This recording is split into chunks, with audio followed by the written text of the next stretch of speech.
Welcome to International Securities Exchange's podcast series. Facilitated by renowned educators, ISE podcasts are intended to teach beginning as well as seasoned investors the ins and outs of trading. To find an updated list of podcasts, please visit www.ise.com/podcasts. Please be sure to listen to our important message following this episode regarding the risks of investing in exchange-traded options. Now here, this P&L diagram is an estimation at best. Why? Because all P&L diagrams assume that the option is held until expiration.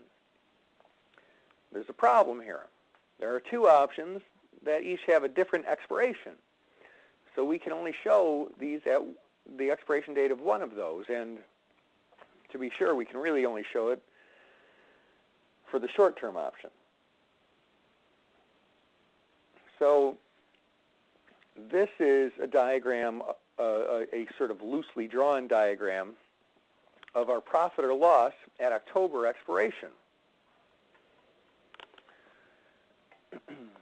The most we can lose here is 42 cents. That's the only thing we really know for sure. With the calendar spread, if you hold it all the way until the expiration of the short-term option, the most you can lose is what you paid for that spread. Now, if you hold it until after expiration, you could lose more. That's because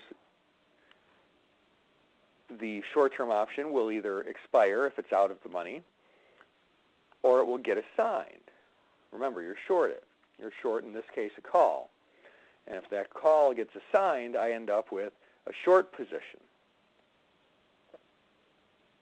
Now, because some assets are cash settled and some are actually settled in the physical,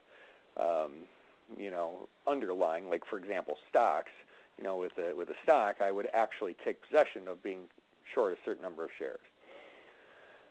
With cash settled, it's a little bit different. When I get assigned on a cash settled option, I get the in-the-money cash value if I exercise, and if I'm assigned, I have to pay the in-the-money cash value.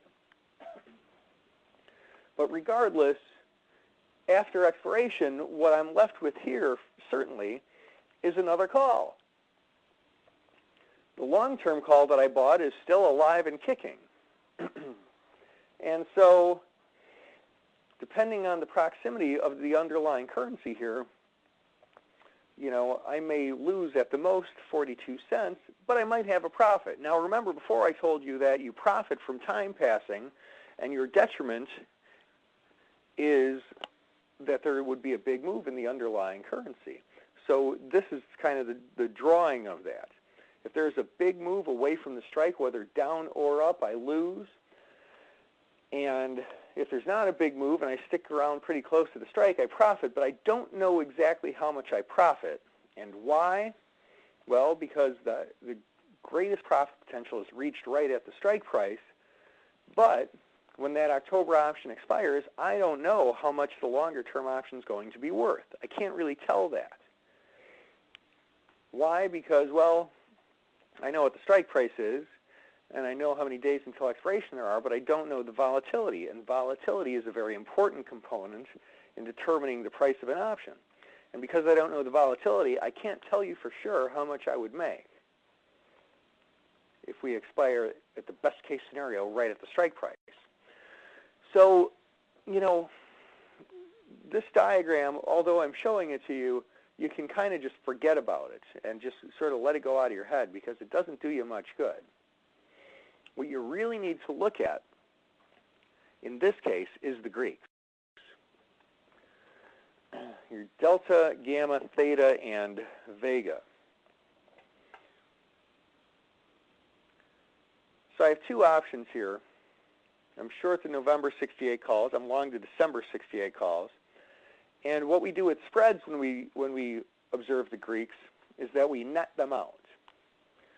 So I'm short 0.525 deltas in the November 68 calls, and I'm long 0.522 deltas in the December 68 calls. So I have a net delta of just about 0. Now, for those of you who aren't familiar with delta, that's a measure of the option value's sensitivity to changes in the underlying currency. So here, if the currency goes up by 1 full point, I'd make 52 cents on the options for the 68 calls. And I'd lose about 52 cents on the 68 calls. So it's about a scratch. That's how delta works. Now, theta, on the other hand, this is kind of stated in, dollars and cents as well. Here I lose, and I'm skipping down here, by the way. For the December 68 calls, I lose about a penny a day, about a dollar of actual cash a day. But on the November 68 calls, I make about $1.20 a day. So I have a little bit of positive theta coming in. As each day passes, some of this cash kind of rolls in, as long as I don't get hurt by movements in the underlying. And my theta increases each day if we stay around pretty close to the strike and I don't get hurt by movement in the underlying. Now, let me show you what the movement in the underlying looks like. Well, take a look at the gamma. The gamma of the option I sold is negative 0.15, and the gamma of the option that I bought is positive 0.11. So my net gamma is negative 0.04. So that means that my gamma is a measure of how much my delta changes. So when EUI moves higher, my delta actually gets a little shorter. 1 full point gets me short 4 deltas. And when EUI moves lower, my delta gets longer. 1 full point gets me long 0.04 deltas. Now that means that I actually do have some directional sensitivity, and the further I move up or down, the worse my delta is for me. It moves against me. That's what negative gamma is, and that's what I was talking about when I said the volatility of the underlying. Gamma measures my risk of changes in realized or historical volatility. Now, V down here, that stands for vega. That measures my sensitivity to changes in implied volatility. And my net vega here is 2.6 cents.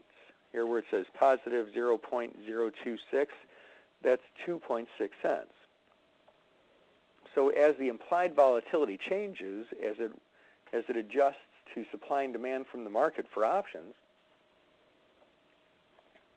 I have some vega risk. Now, gamma can really wreak havoc on a time spread like this. When there's a big move in the underlying, it can really smart. Theta, although it looks kind of small now, as expiration draws nearer, it's going to get bigger, and you're going to start making money at an increasing rate if we sit right at the strike price. Now, this is, if you've never seen this before and you've never thought about time spreads, it can maybe be a bit to digest. If you've traded a couple time spreads before, but you want to learn how to get a little better at it, let's look just a little bit more deeply here for a second. I talked about implied volatility. Now, the implied volatility here is high relative to the historical. The implied volatility was about 11, and the historical volatility is about 7. Now, we can kind of look at that a few different ways. One is the market could think that there's going to be a pretty big move in the near future, and that's why they're pricing the implied volatility higher. However, you may look at that and you may think, well, I don't think that there's going to be a big move. I'm looking at the historical volatility, that is the annualized standard deviation, moving at about a 7%. I think that's about right. I think these options are priced too high. Well, when that's the case, if the short-term option is more expensive than the longer-term option, there is an opportunity. Thank you for listening to our podcast.